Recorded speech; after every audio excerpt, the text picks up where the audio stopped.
এই দুনিয়ার জীবনে আমরা যে জগতে বাস করি এবং যে জগতের বিষয় আশয় আমরা ব্যবহার করে উপকৃত হই, জগৎটাকে ইহ জগৎ বলা হয়। এই ইহ জগতের বিষয় আশয় জানার জন্য আল্লাহ মানুষকে এক প্রকারের হাতিয়ার দিয়েছেন। আর মরণের পরে মানুষ যে জগতে বসবাস করবে ওই জগৎটাকে পরজগৎ বলা হয়। যেমন মরণের পরে মানুষের শরীরটা কোথায় কি অবস্থায় থাকবে, মরণের পরে মানুষের আত্মা কোথায় কি অবস্থায় থাকবে,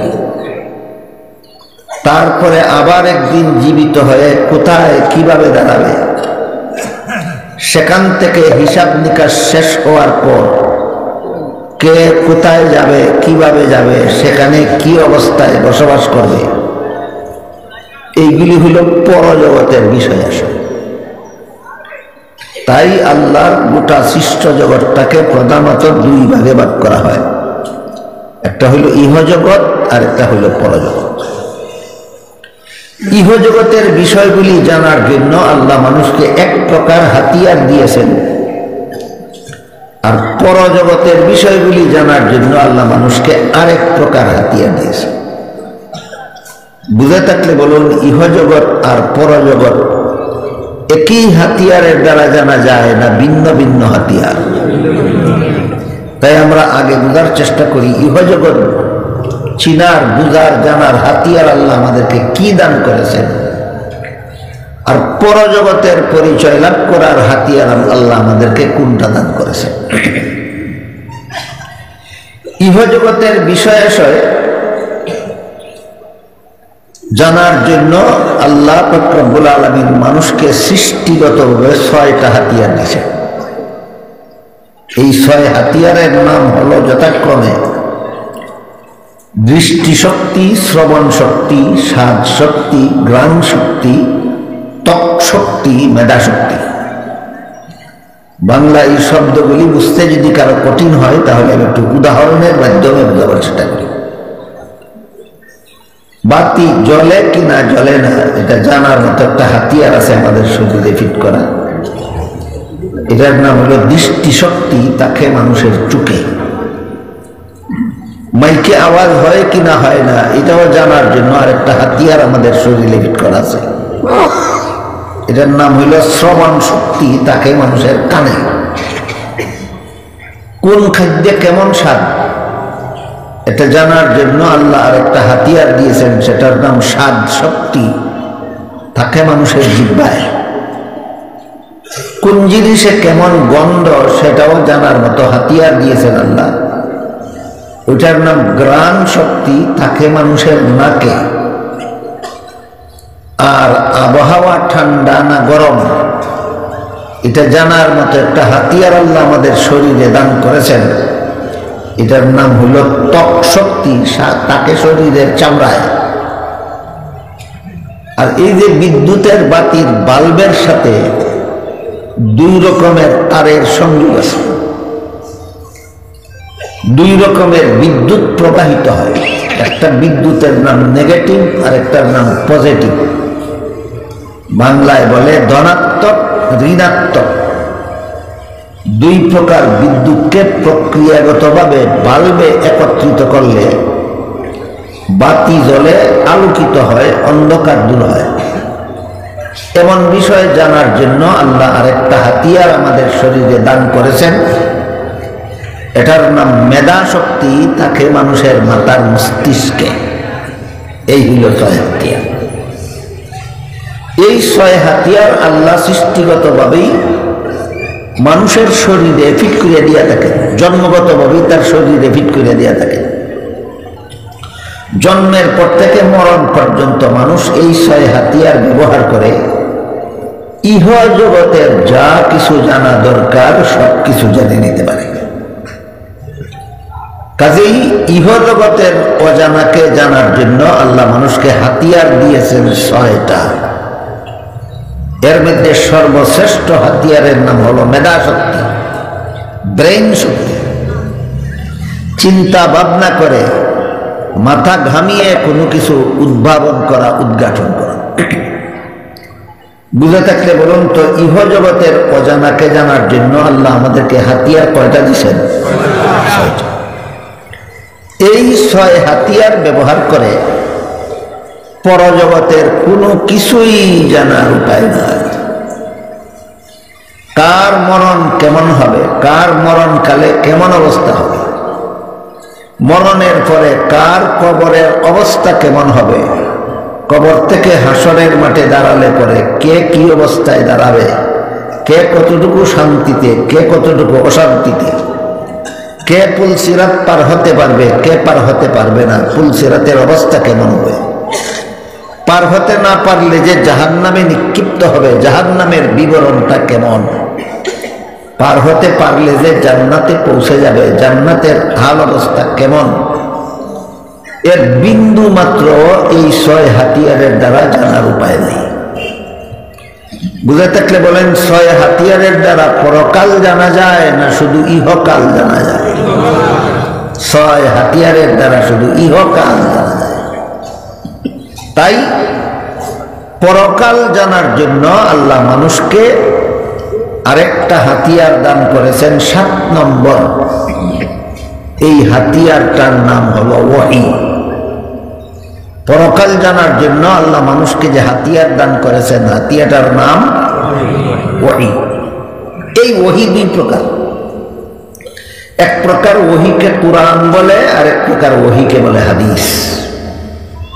কাজেই পরকাল জানার একমাত্র জ্ঞান গ্রন্থ হলো কোরআন এবং হাদিস।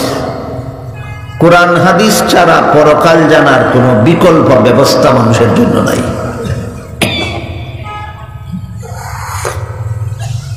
এই কথাটা পরিষ্কারভাবে অনেক জানাশোনা মানুষেরও অজানা থাকার কারণে। কোরআনে কেন চন্দ্রে যাওয়ার ব্যবস্থার বিবরণ নেই? কোরআনে কেন গ্রহ নক্ষত্রগুলির বিস্তারিত বিবরণ নেই? কোরআনে কেন যন্ত্রপাতি আবিষ্কার করার সুস্পষ্ট বিবরণ নাই? এমন প্রশ্ন করে বসেন। এটা একটা অজ্ঞতার ফসল। কোরআন আল্লাহ ইহজগৎ জানার জন্য নাজিলই করছেন না, কোরআন নাজিলই করছেন পরজগৎ জানার জন্য। দেখেন তো আপনারা পার্থক্যটা বুঝলেন কিনা? আল্লাহ নবীর মাধ্যমে কোরআন পাঠাইছেন চন্দ্রে যাওয়ার ব্যবস্থা শেখার জন্য না জান্নাতে যাওয়ার ব্যবস্থা শেখার জন্য? এটার ভিতরে চন্দ্রে যাওয়ার ব্যবস্থা খোঁজাটাই বোকামি ছাড়া আর কিছু নয়। এই কথাটা যারা বুঝে না, এরা কোরআনুন হাকিমুন এই 2টা শব্দের তর্জমা করে বিজ্ঞানময় কোরআন। ভুল তর্জমা। কোরআন বিজ্ঞানময় নয়, কোরআন হেকমতময়। হেকমত আর বিজ্ঞান এক জিনিস না। হেকমত এক জিনিস আর বিজ্ঞান আর এক জিনিস। সাধারণত বিজ্ঞান বলতে আধুনিক বিজ্ঞান বোঝায়। ইহলৌকিক বিজ্ঞানকে সাধারণত আধুনিক বিজ্ঞান বা শুধু বিজ্ঞান বলা হয়। এই বিজ্ঞানের মাধ্যমে চন্দ্রে যাওয়ার ব্যবস্থা জানা যায়, গ্রহে যাওয়ার ব্যবস্থা জানা যায়, নক্ষত্রে যাওয়ার ব্যবস্থা জানা যায়। এই বিজ্ঞানের দ্বারা রোগের অবস্থা নির্ণয় করা যায়, এই বিজ্ঞানের দ্বারা ঔষধ আবিষ্কার করা যায়, এই বিজ্ঞানের দ্বারা চিকিৎসা করা যায়। সবগুলি ইহলৌকিক বিজ্ঞানের অন্তর্ভুক্ত, যা 6 হাতিয়ারের দ্বারা জানা যায়। আর পারলৌকিক বিজ্ঞানকে ইসলামী বিজ্ঞান বলা হয়। সেই বিজ্ঞান কোনো আধুনিক বিজ্ঞান গ্রন্থে নাই। সেই বিজ্ঞান আছে একমাত্র কোরআনে আর হাদিসে। সেই বিজ্ঞান আছে একমাত্র কোরআনে আর হাদিসে। এই আলোচনাটা বোঝার পরে আল্লাহ যে সূরা তালাকের শেষ আয়াতে বললেন, আল্লাহুল্লাযী খালাকা সাবআ সামাওয়াতিন ওয়া মিনাল আরদি মিসলাহুন্না। আল্লাহ তিনি যিনি 7টি আসমান সৃষ্টি করেছেন এবং জমিনও তদ্রূপ। অর্থাৎ আল্লাহ 7টি আসমান সৃষ্টি করেছেন, 7টি জমিন সৃষ্টি করেছেন। এই আসমান জমিন, সাধারণত আসমান জমিন বলতে যা বোঝায় আধুনিক বিজ্ঞানের অন্তর্ভুক্ত জিনিস। বিশেষ করে জমিন, এটা আধুনিক বিজ্ঞানের অন্তর্ভুক্ত। এই অলৌকিক ব্যাপার। আর আসমান সম্পর্কে কিছু কথা আছে। আধুনিক বিজ্ঞানীরা আসমান শূন্যস্থানকে বলে। আসমান এটা বাংলা শব্দ না, আসমান ফার্সি শব্দ, তার বাংলা অর্থ হইল আকাশ, আরবিতে কয় সামাউন। বিজ্ঞানীরা বলে এই সামাউন বা আকাশ বা আসমান কোন পদার্থের নাম নয়, শূন্যস্থান। কাজেই বিজ্ঞানীদের জ্ঞান মতো শূন্যস্থানকে আসমান বলে, শূন্যস্থানকে আকাশ বলে। কিন্তু কোরআনের বিজ্ঞান বলে, কোরআন হাদিসের বিজ্ঞান বলে শুধু শূন্যস্থানকেই আসমান বলে না। আসমান কোরআনে দুই অর্থে ব্যবহৃত হয়। কোনো সময় শূন্যস্থান বোঝাবার লাগে ব্যবহৃত হয়, যেমন ইউনাজ্জিলু মিনাস সামাই মাআন, আল্লাহ আসমান থেকে বৃষ্টি বর্ষণ করে। এখানে আসমান শূন্যস্থান অর্থেই কোরআনে ব্যবহার করা হয়েছে। আল্লাহ যে বৃষ্টি বর্ষণ করেন সেটা কোনো জগৎ, আলাদা কোনো জগৎ থেকে নয়, পৃথিবী বেষ্টনকারী মহাশূন্য স্থান থেকেই আল্লাহ বৃষ্টি বর্ষণ করেন। এই বৃষ্টি বর্ষণের বৈজ্ঞানিক পদ্ধতি হল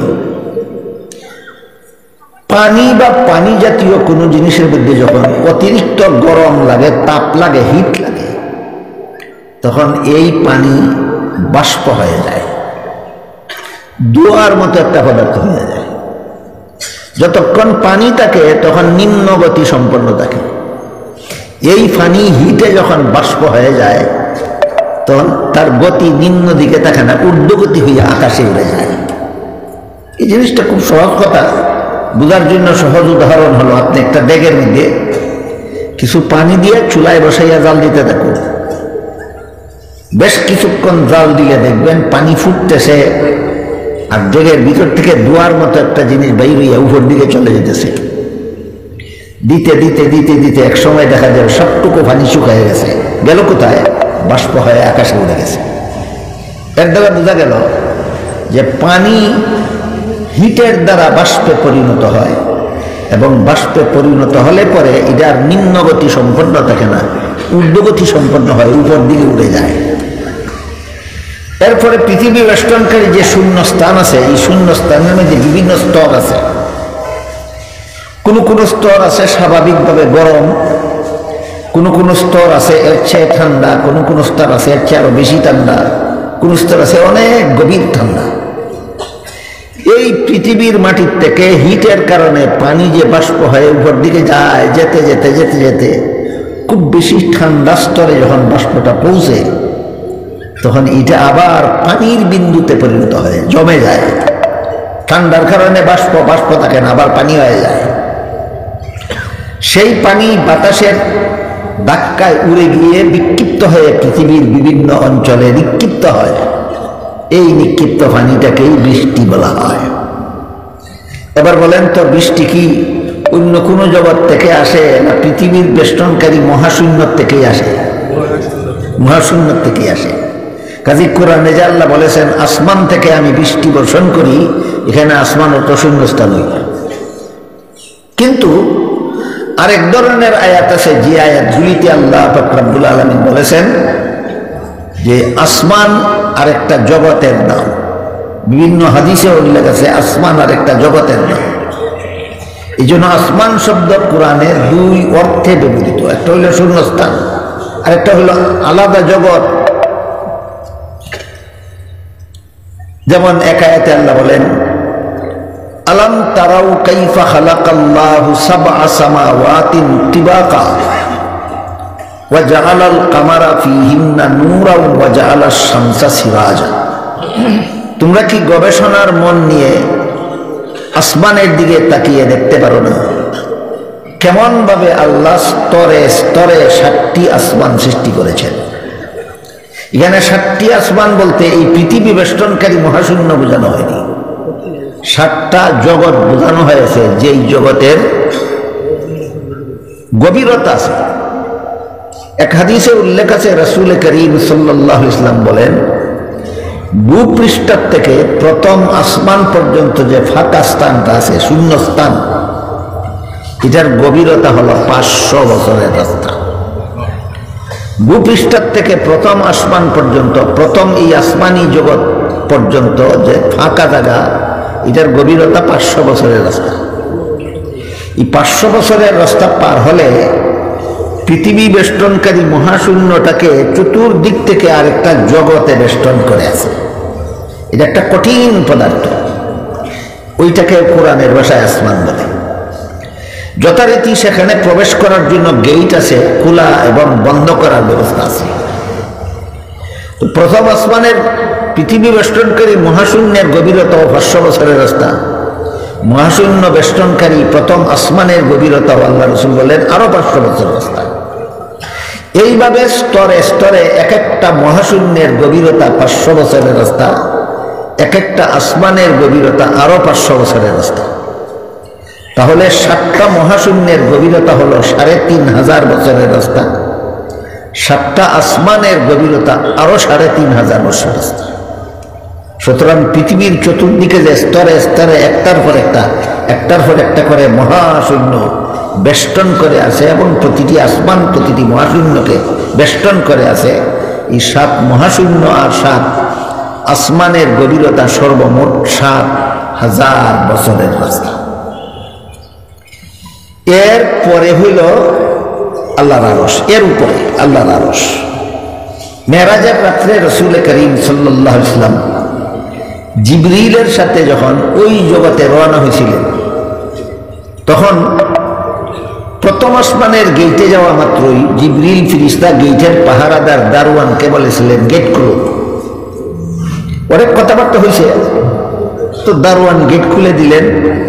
প্রথম আসমান পার হয়ে গেলেন, দ্বিতীয় মহাশূন্য পার হয়ে আবার দারওয়ানের দ্বারা গেট খুলাইলেন, দ্বিতীয় আসমানের উপরে গেলেন। এইভাবে প্রতিটি আসমানের গেট আছে, বন্ধ করা থাকে, কারো আগমনে খোলা হয়, তারপরে পাস হতে হয়। ওই আসমানগুলি কি শূন্যস্থান না আলাদা একটা জগৎ? সেই জগতের সন্ধান বিজ্ঞানীদের কাছে নাই, আছে কোরআন হাদিসে। বিজ্ঞানীরা আসমান বলতে শূন্যস্থান বুঝে কেন, আলাদা 7টা জগতের নাম 7টা আসমান বুঝে না কেন? তার কারণ হলো জানে না, তার কারণ হলো জানে না। এই মহাশূন্য পার হইয়া যে একটা জগৎ আছে, জগৎটার নাম যে আসমান, এটা বিজ্ঞানীরা জানে না। এরকম যে 7টা আসমান নামের 7টা জগৎ আছে, বিজ্ঞানীরা জানে না। এই জন্য বিজ্ঞানীদের ভাষায় আসমান অর্থ শূন্যস্থান, আর কোরআনের ভাষায় এই 7টা জগতের নাম 7টা আসমান। এতটুকু কথা বুঝলে আল্লাহ যে বলেছেন আল্লাহুল্লাযী খালাকা সাবআ সামাওয়াত, আল্লাহ 7টা আসমান সৃষ্টি করেছেন, এই কথা বোঝা এখন সহজ।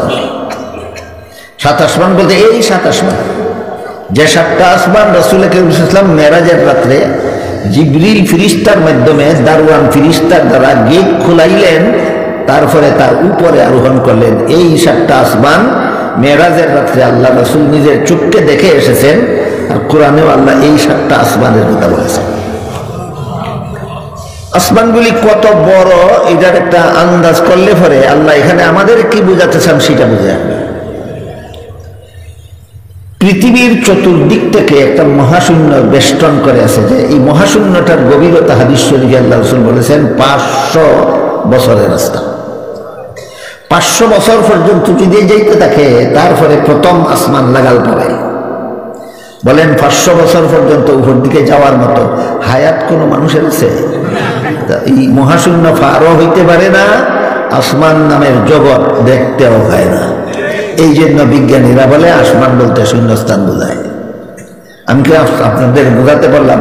কোরআন হাদিসে যে 7 আসমানের কথা বলা হয়েছে, বিজ্ঞানীরা সেই 7 আসমানের কথা স্বীকার করে না কেন? জানে না। স্বীকার করে না কেন? জানে না। সারা দুনিয়ার সমস্ত বিজ্ঞানীরা কিয়ামত পর্যন্ত মাথা ঘামাইয়াও যা জানতে পারবে না, 6 হাতিয়ার ব্যবহার করে যা কিছু জানা যায় না, ওই জগৎটা জানার জন্য আল্লাহ ওহী পাঠাইছেন সুতরাং 7 আসমানের খবর বিজ্ঞানীদের কাছে কোনোদিন পাওয়া যাবে না। 7 আসমানের খবর পাওয়া যাবে একমাত্র কোরআন এবং হাদিসে। তাহলে এই 7 আসমানের বিবরণ দিলেন আল্লাহ সূরা তালাকের 12 নম্বর আয়াতে। কিসের জন্য? আমাদেরকে এই ইহলৌকিক বিজ্ঞান শিক্ষা দেওয়ার জন্য নয়। সাথে সাথে বলেছেন এরকম ভাবে জমিনও 7টা, যেমন ভাবে আসমান 7টা তেমনি ভাবে জমিনও 7টা। এই 7 আসমান 7 জমিনের বিবরণ আল্লাহ সূরা তালাকের 12 নম্বর আয়াতে শেষ আয়াতে বিবরণ দিয়েছেন আমাদেরকে আধুনিক বিজ্ঞান শিক্ষা দেওয়ার জন্য নয়, ইহলৌকিক বিজ্ঞান শিক্ষা দেওয়ার জন্য নয়, বরং এত বিশাল বিশাল জগৎ যিনি সৃষ্টি করেছেন তিনি কত ক্ষমতাশালী সৃষ্টিকর্তা ওই কথাটা বোঝাবার জন্য। আমি বুঝাতে পারলাম আপনাদেরকে আয়াত নাজিলের উদ্দেশ্য। কোরআনের একটি আয়াতও আল্লাহ দুনিয়ার মানুষকে আধুনিক বিজ্ঞান শিক্ষা দেওয়ার জন্য নাজিল করেননি। কোরআনের সবগুলি আয়াত নাজিল করেছেন আল্লাহ মানুষকে পারলৌকিক বিজ্ঞান শিক্ষা দেওয়ার জন্য। এই কথাটা যারা জানে না এমন অনেক বড় বড় পণ্ডিতরা পর্যন্ত বলে কোরআন আমাদের বিজ্ঞান শিক্ষা দেয়। কোরআন বিজ্ঞান শিক্ষা দেবার লাগে আল্লাহ নাজিল করছে না, বিজ্ঞান শিক্ষা দেওয়ার জন্য তোমার মাথায় একটা মস্তিষ্ক দিছে। কথা বুঝলেন? বিজ্ঞান শিক্ষা দেওয়ার জন্য আল্লাহ কোরআন নাজিল করছে না মানুষের মাথায় মস্তিষ্ক দিছে? তোমার মাথার মস্তিষ্ক গামাইয়া এই ইহলৌকিক বিজ্ঞান তুমি শিখো, পারলৌকিক বিজ্ঞান মাথা গামাইয়া শিখতে পারবে না। ওইটা শিক্ষা দেওয়ার জন্য আমি কোরআন নাজিল করেছি। কথাটা বুঝে থাকলে এবার বলুন, আল্লাহ সূরা তালাকের শেষ আয়াতের শুরুতে 7 আসমান সৃষ্টি 7 জমিন সৃষ্টির বিবরণ দিলেন আধুনিক বিজ্ঞান শিক্ষা দেওয়ার জন্য না আল্লাহর মহা ক্ষমতা এবং জ্ঞান শিক্ষা দেওয়ার জন্য?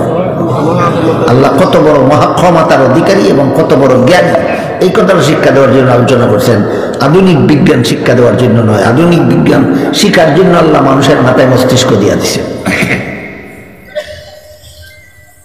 কাজেই একটা প্রশ্নের জবাব এখন পরিষ্কার হয়ে গেল যে কোরআনে চন্দ্রে যাওয়ার ব্যবস্থার বিবরণ নাই কেন? চন্দ্রে যাওয়ার ব্যবস্থাটা কি পারলৌকিক বিজ্ঞানের অংশ না ইহলৌকিক বিজ্ঞানের অংশ? এটা শিখার জন্য তো কোরআন নাজিল করছেন না, এটা শিখার জন্য তোমার মাথায় আল্লাহ মস্তিষ্ক দিয়ে দিচ্ছেন। গামাও শিখো। দুনিয়ার বড় বড় সেরা বিজ্ঞানীরা মাথা গামাইয়া আধুনিক বিজ্ঞানের চর্চা করতে করতে করতে করতে করতে শেষ পর্যন্ত চন্দ্র পর্যন্ত পৌঁছতে পারছিলেন।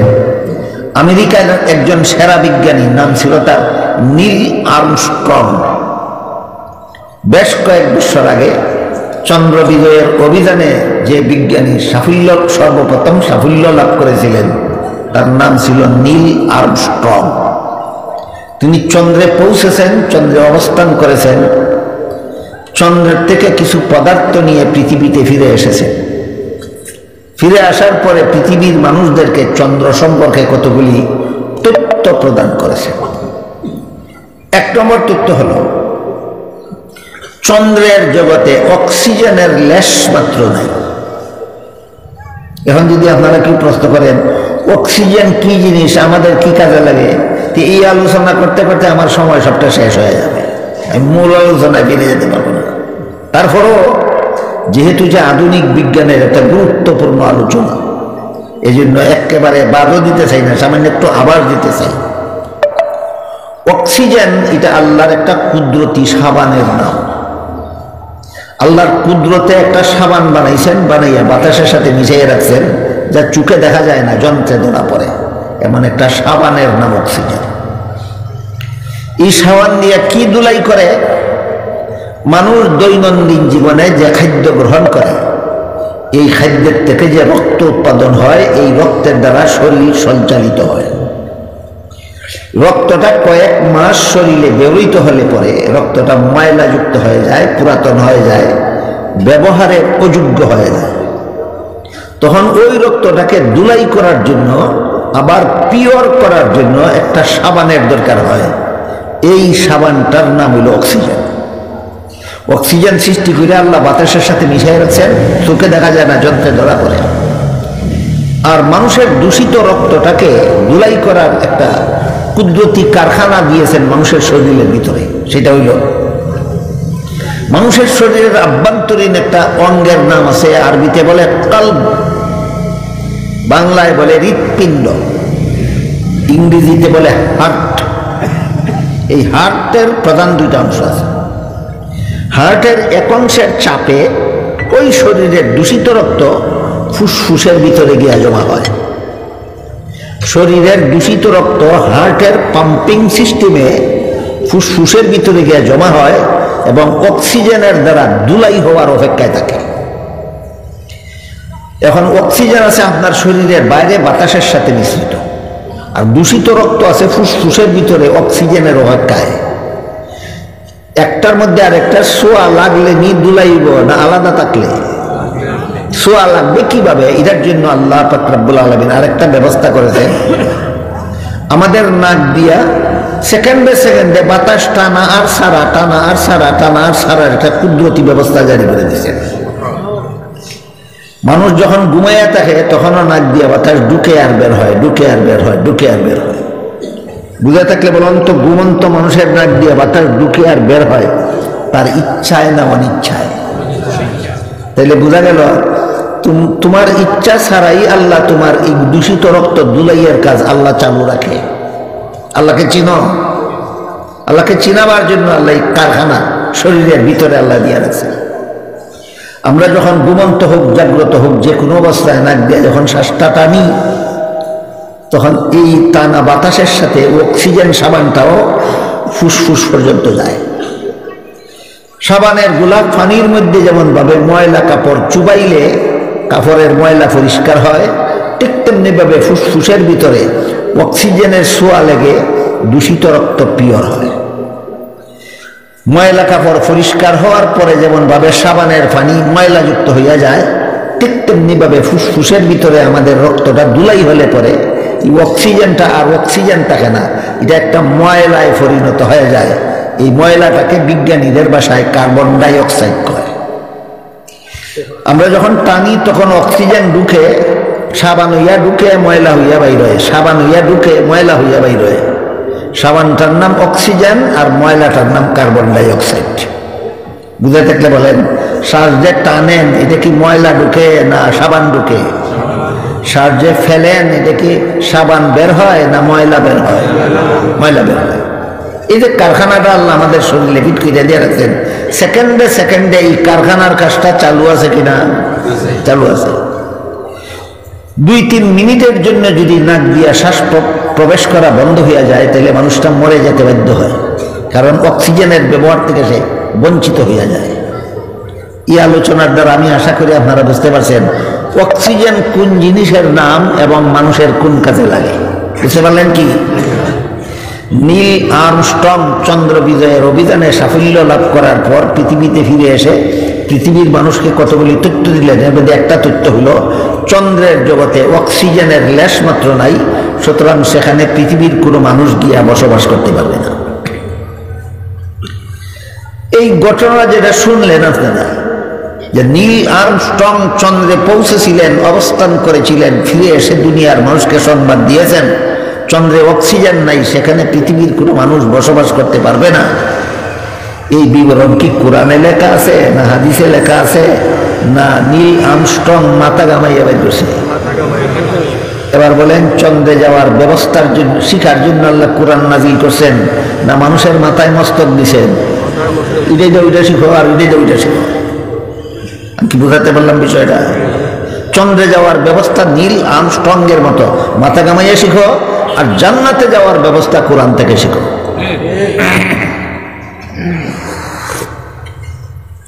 সূরা তালাকের শেষ আয়াতে আল্লাহ যে 7 আসমান সৃষ্টি করার বিবরণ দিলেন, যে আল্লাহর কুদরত বান্দাকে বোঝাবার জন্য।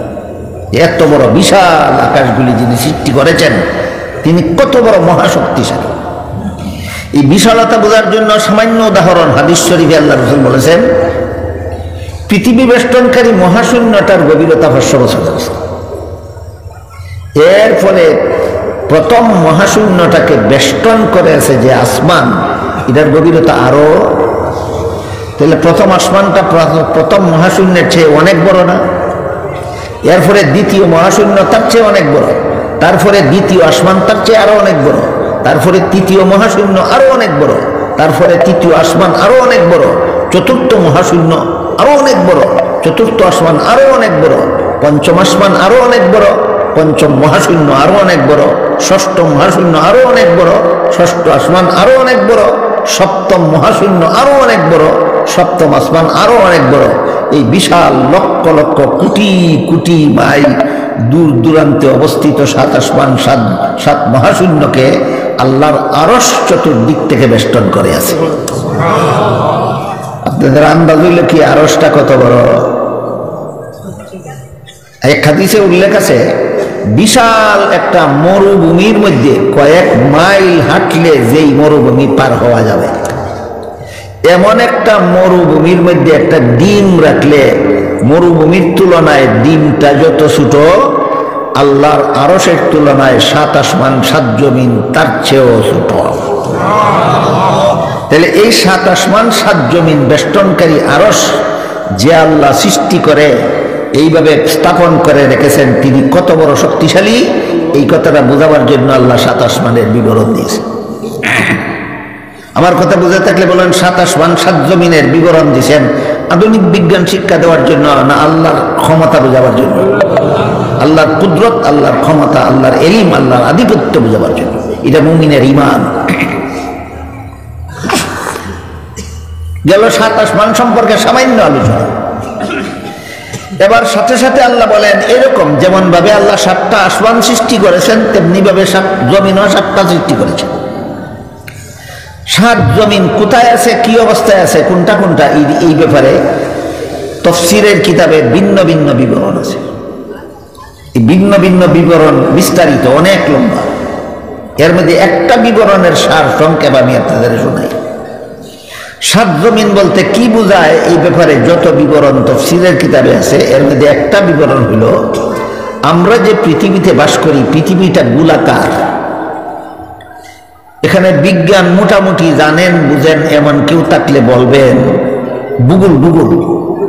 ভূগোল মোটামুটি জানেন বুঝেন এমন কেউ থাকলে একটু দয়া করে বলবেন, পৃথিবীটা যে গোলাকার, এটা কি বলের মতো গোল না কমলার মতো গোল? কৌকা এখন জানে, বলের মতো গোল না, এটা কমলার মতো গোল। কমলা যেমন দুই দিক থেকে চাপা থাকে, আপেল ওই রকম দুই দিক থেকে চাপা থাকে, ঠিক তেমনি ভাবে পৃথিবী এমন গোল যেটার উত্তর দক্ষিণ দুই দিক থেকে চাপা আছে। এই চাপার কেন্দ্রকে, উত্তর দিকের চাপার কেন্দ্রকে উত্তর মেরু বলা হয়, দক্ষিণ দিকের চাপার কেন্দ্রকে দক্ষিণ মেরু বলা হয়। এই দুই মেরুকে কেন্দ্র করে পৃথিবী সবসময় ঘুরতেছে, সবসময় ঘুরে। পৃথিবীর ঘূর্ণনের অবস্থা দুই প্রকার। এক প্রকার ঘূর্ণনকে আহ্নিক গতি বলা হয়, আর এক প্রকার ঘূর্ণনকে বার্ষিক গতি বলা হয়। এগুলি যদি আমি বলতে দেখলে ভূগোলের স্বভাব ফরাই বলা তফসির শোনান থেকে। এই আহ্নিক গতির দ্বারা দিন রাতের সৃষ্টি হয়, আর পৃথিবীর বার্ষিক গতির ঘূর্ণনের দ্বারা বৎসরের সৃষ্টি হয়। আপাতত এটুকু মনে রাখি, পৃথিবী যে উত্তর মেরু দক্ষিণ মেরুকে কেন্দ্র করে ঘুরে, এটার একটা গতির নাম আছে আহ্নিক গতি। এই ঘূর্ণনের দ্বারা দিন রাতের সৃষ্টি হয়। আর এক প্রকার গতি ঘূর্ণন আছে, এটার একটা বার্ষিক গতি, এই গতির দ্বারা বৎসরের সৃষ্টি হয়। পৃথিবী এই জায়গা ঘুরতে ঘুরতে ঘুরতে ঘুরতে ঘুরতে ঘুরতে আবার ওই দিক দিয়ে ঘুরে আসে। এক বৎসরে পৃথিবী বার্ষিক গতিতে যে চক্করটা দিয়ে আসে, এই চক্করটা দিতে লাগে তার 365 দিন 6 ঘন্টা। পৃথিবী এক বৎসরে যে একটা চক্কর দিয়ে আসে, এই চক্করটা পূর্ণ করতে কতদিন কত ঘন্টা লাগে? 365 দিন 6 ঘন্টা। তো 365 দিনে 100 বৎসর হইল, 6 ঘন্টা এক্সট্রা রইল। এই 6 ঘন্টায় পূর্ণ একদিন হয় না। পরের বছর আবার 6 ঘন্টা, এই আগের বৎসরের 6 ঘন্টার সাথে যোগ হইয়া 12 ঘন্টা এক্সট্রা হইল। তৃতীয় বছর আবার 6 ঘন্টা 12 ঘন্টার সাথে যোগ হইয়া 18 ঘন্টা এক্সট্রা হইল, পূর্ণ একদিন হইল না। চতুর্থ বৎসরে যখন এই চক্করে আরো 6 ঘন্টা আগের 18 ঘন্টার সাথে যোগ হয়, তখন 4 বৎসরের 6 ঘন্টা একত্র হইয়া 24 ঘন্টা হয়। তখন চতুর্থ বৎসরে এই দিনের সংখ্যা হয় 366 দিন। প্রতি 4 বছর পরে বৎসরে একদিন বাড়ে, এটা হলো ফেব্রুয়ারির 29 তারিখ। ফেব্রুয়ারির 29 তারিখ। যারা ভূগোল ভালো রকম জানেন বুঝেন, মেহরবানি করে বলেন 4 বছর পরে ফেব্রুয়ারির একটা দিন বাড়ে হইতে কি? ওই পৃথিবীর বার্ষিক গতির 6 ঘন্টা করে 4 বছরে একত্র হইয়া 24 ঘন্টা হইয়া ফেব্রুয়ারির একদিন বাড়ে, সেটা হয় ফেব্রুয়ারির 29 তারিখ। লিপ ইয়ার বলা হয় এটাকে। যেই বছর ফেব্রুয়ারির 1 তারিখ বাইরে 29 দিনে ফেব্রুয়ারি হয়, ওই বছরের বছরটাকে লিপ ইয়ার বলা হয়। এগুলি কি কোরআনে শিক্ষা দিছে না মাথা কামাইয়া মানুষে জানছে? এগুলি কোরআন শিখাইল না কেন? ইতাহি কানির লাগি আল্লাহ কোরআন বানাইছেন না, ইতা ওহি কানির লাগি তোমার মাথার মধ্যে মস্তক দিছেন। কথা বুঝলা দিছে বাবা? আল্লাহ মাথাত মস্তক দিছেন আধুনিক বিজ্ঞান না হিকার লাগে, না হিকার লাগে তো হিক তোমার দিয়ে দিছেন, হিক যাবারও হিক যাবারও বলো, যত হান পারো হামো লাগাও। এই যে গোলাকার পৃথিবীটা, এই গোলাকার পৃথিবীর উপর পৃষ্ঠা থেকে নিচ পৃষ্ঠা পর্যন্ত, যেমন আমরা বাংলাদেশটা পৃথিবীর যে পৃষ্ঠায় আছে, আমেরিকা এর সম্পূর্ণ বিপরীত পৃষ্ঠায় আছে। ধরেন এটা একটা গোলক, এটা পৃথিবীর উদাহরণ। বাংলাদেশটা আছে এখানে, আমেরিকা আছে সম্পূর্ণ এখানে। বুঝলেন কিনা? দেখেন, পৃথিবীর এই পৃষ্ঠায় আছে বাংলাদেশ, ওই পৃষ্ঠায় আছে আমেরিকা। এই জন্য বাংলাদেশে যখন রাত দুপুর, আজকে যেমন এই মুহূর্তে, আমেরিকায় তখন দিন দুপুর, আর আমেরিকায় যখন রাত দুপুর, বাংলাদেশে তখন দিন দুপুর। কেন হয়? পৃথিবীটা গোলাকার হওয়ার কারণে হয়। এই গোলাকার পৃথিবীটাকে চতুর্দিক থেকে একটা মহাশূন্য বেষ্টন করে আছে। আর পৃথিবীর চতুর্দিক থেকে যে সূর্য প্রতিদিন চক্কর দেয়, এটার ব্যাপারে আল্লাহ বলেন ওয়াশ-শামসু তাজরি লিমুস্তাকাররিন লাহা যালিকা তাকদীরুল আজিজিল আলীম ওয়াল কামারা কাদ্দারনাহু মানাজিলা হাত্তা আদা কাল উরজুনিল কাদীম লাশ-শামসু ইয়ামবাগি লাহা আন তুদরিকাল কামার ওয়ালাল লাইলু সাবিকুন নাহার ওয়া কুল্লুন ফি ফালাকিন ইয়াসবাহুন। সূর্যের গতি, সূর্যের পথে চলে, চন্দ্র চন্দ্রের পথে চলে। এই সূর্য এবং চন্দ্রের চলাটাও আল্লাহকে চিনার এক একটা হাতিয়ার। সূর্যের মহাশূন্যে সূর্যের সাঁতার কাটাটাও আল্লাহকে চিনার হাতিয়ার। মহাশূন্যে চন্দ্রের সাঁতার কাটাটাও আল্লাহকে চিনার হাতিয়ার। কেমনে চেনা যায় এর দ্বারা আল্লাহকে? আধুনিক বিজ্ঞানীরা বলেন সূর্যটা পৃথিবীর থেকে 13 লক্ষ গুণ বড়। বলেন কত গুণ? আমরা যে পৃথিবীতে বাস করি, এরকম 13 লক্ষ পৃথিবী একত্র করলে যত বড় হবে, সূর্যটা তত বড়ই আছে। প্রতিদিন পূর্ব আকাশে উদয় হয়, লক্ষ গুণ বেশি হবে না? আমার মাথার উপর দিয়ে প্রতিদিন যায়, এই ওজন লইয়া আমার মাথাত ফরে না। কোনো শিকল দিয়া বাঁধা আছে, না নিচে দিয়ে কোনো কুঠি লাগানো আছে, না শূন্যস্থানে দিয়া যায়? এটি আল্লাহ বলেন তাজরি লিমুস্তাকাররিন লাহা। তোমার মাথা ফরে না কেন? যদি চন্দ্রের সাথে সূর্য টক্কর লাগিয়া 13 লক্ষ টুকরা হইতো, একটা টুকরা পৃথিবীটার সমান হইতো। একটা টুকরা যদি সুইটার পড়তো, সারা পৃথিবীর মানুষ একসাথে ভর্তা হইয়া যেত। তাহলে এইভাবে চন্দ্রের সাথে সূর্য টক্কর লাগিয়া 13 লক্ষ টুকরা হইয়া একটা টুকরা পৃথিবীর মানুষের মাথার উপর পড়ে না কেন? আল্লাহ বলেন যালিকা তাকদীরুল আজিজিল আলীম, মহাজ্ঞানী মহাপরাক্রমশালী আল্লাহ পাক রব্বুল আলামিনের নিয়ন্ত্রণের কারণে। সূর্য কেমনে চলে এটা বুঝলেও আল্লাহরে চিনা যায়নি।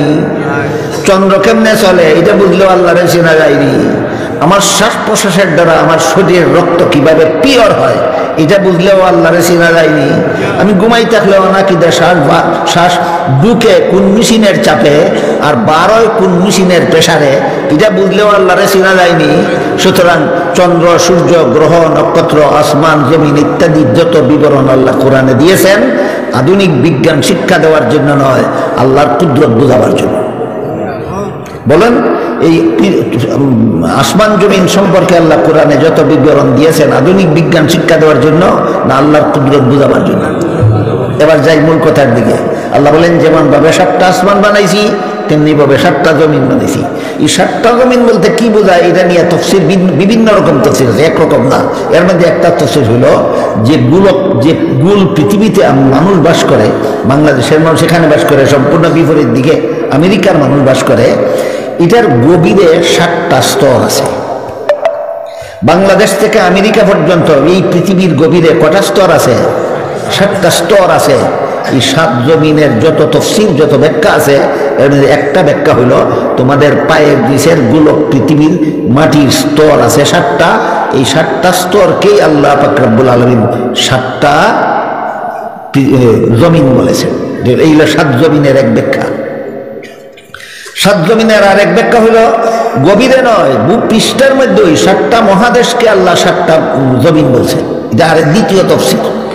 তাহলে 7 জমিনের একাধিক তফসির আছে। এক তফসির হলো এই গোলকের ভিতরেই 7টা স্তর আছে, এইগুলো 7 জমিনের এক তফসির।